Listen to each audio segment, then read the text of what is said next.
السلام عليكم ورحمة الله وبركاته. طلاب الصف الأول الإعدادي، كل عام وأنتم بخير وعام دراسي جديد. إن شاء الله يكون عام مليء بالتفوق والنجاح ليكم إن شاء الله. إن شاء الله معاكم مستر عيسى العدوي، نحل مع بعض أسئلة كتاب الامتحان في العلوم للترم الأول. تمام. يلا نبدأ بينا بأسئلة كتاب يلا بينا نبدأ كده بأسئلة كتاب الامتحان. وتعالى كده نشوف السؤال الأول اللي هو الأسئلة الموضوعية. أو اكتب ما تعبر عنه كل عبارة من العبارات الآتية. يعني من الآخر كأن السؤال ده كده بيقول لك إيه؟ سؤال المصطلح العلمي، يدي لك تعريف وعايز يعرف منك التعريف ده بيكون تبع إيه. يلا بينا نبدأ كده نشوف السؤال الأول بيقول إيه. كل ما له كتلة ويشغل حيز من الفراغ، ده كنت بقول عليه المادة، كنا بنقول عليه مين؟ المادة. تمام. وحدة بناء وتركيب جميع المواد. خد بالك معايا إن أي مادة بتتكون من حاجات أصغر منها تسمى جزيئات. الجزيء نفسه بيتكون من حاجات أصغر تسمى مين؟ الذرات. يبقى إذا أصغر حاجة في المادة كنا بنقول عليها مين؟ الذرة. طيب، أول نظرية علمية عن الذرة كانت نظرية دالتون. كانت نظرية إيه؟ دالتون. أول نموذج على أساس تجريبي كان اللي بدأ يشتغل فعليا ويعرف مكونات الذرة عبارة عن إيه، كان العالم رذرفورد. تمام. جسيمات موجبة الشحنة توجد داخل نواة الذرة. قبل ما نجاوب على السؤال ده تعالى كده افتكر معايا حاجة. كنا بنقول إن الذرة دي عبارة عن إيه؟ كنا بنقول إن الذرة عبارة عن نواة، ويدور حول النواة إلكترونات. يدور حول النواة مين؟ إلكترونات. طيب بناء عليها كده النواة نفسها دي كان فيها مين؟ كان فيها نوعين من الجسيمات. كانوا هم النوعين دول. كان في عندي حاجة تسمى بروتونات، وبالمناسبة كانت تحمل شحنة موجبة. وكان عندي النيترونات تحمل شحنة متعادلة. تحمل شحنة إيه؟ متعادلة. لكن الإلكترونات أصلا ما كانتش بداخل النواة دي كانت بداخل الذرة. وكانت بتاخد الرمز إيه وشحنتها شحنة مين؟ سالبة. وخلي بالك الالكترونات من الحاجات اللي بيكون عليها اسئله كتير جدا في المنهج او في المحتوى بتاعك. يبقى انا كده عرفت اجابه السؤال بتاعتي عايزه ايه. قول لي جسيمات موجبه الشحنه توجد داخل نواه الذره. خلاص عرفنا هتكون مين؟ البروتونات. بعد كده عندنا احد الجسيمات دون الذريه يمكن اهمال الشحنه ولا يمكن اهمال الكتله. خد بالك لان السؤال ده ممكن احطه لك بطريقه تانية او طريقه مختلفه.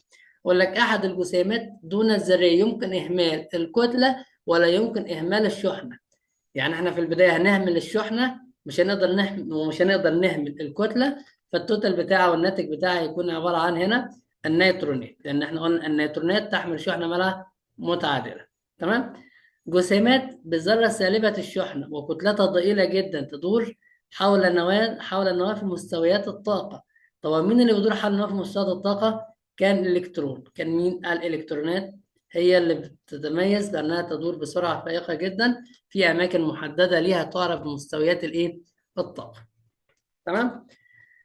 بعد كده عندنا السؤال رقم 8 بيقول لك احد الجسيمات دون الذريه كتلتها تعادل 1 على 1836 وحده كتل ذريه. كانت كتله الكترون، لان احنا اتفقنا ان الالكترون كتلته صغيره جدا اذا قورن بكتله النواه.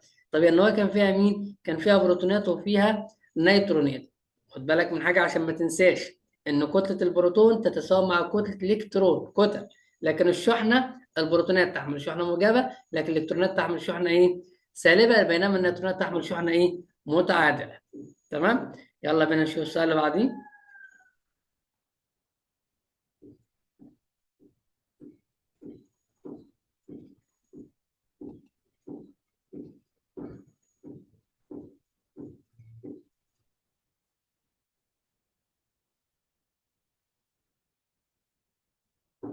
احنا وصلنا عند السؤال رقم 8. يقول لك احد الجسيمات دون الذريه كتلة تعادل تقريبا، ده خلاص كنا قلنا عليها الكترونات من شويه. مركبات كيميائيه تستخدم في تحسين الانتاج الزراعي كنا بنقول عليها الاسمده او المخصبات. وكان النوع اللي معانا في المنهج بتاعنا ان بي كي. واكيد هتيجي اسئله على كل عنصر فيهم دلوقتي عباره عن ايه.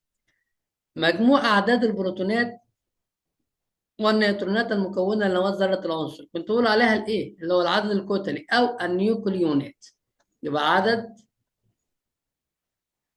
كتلي أو نيوكليونات. كده صح وكده صح. شوف السؤال اللي بعد كده بيقول لك إيه؟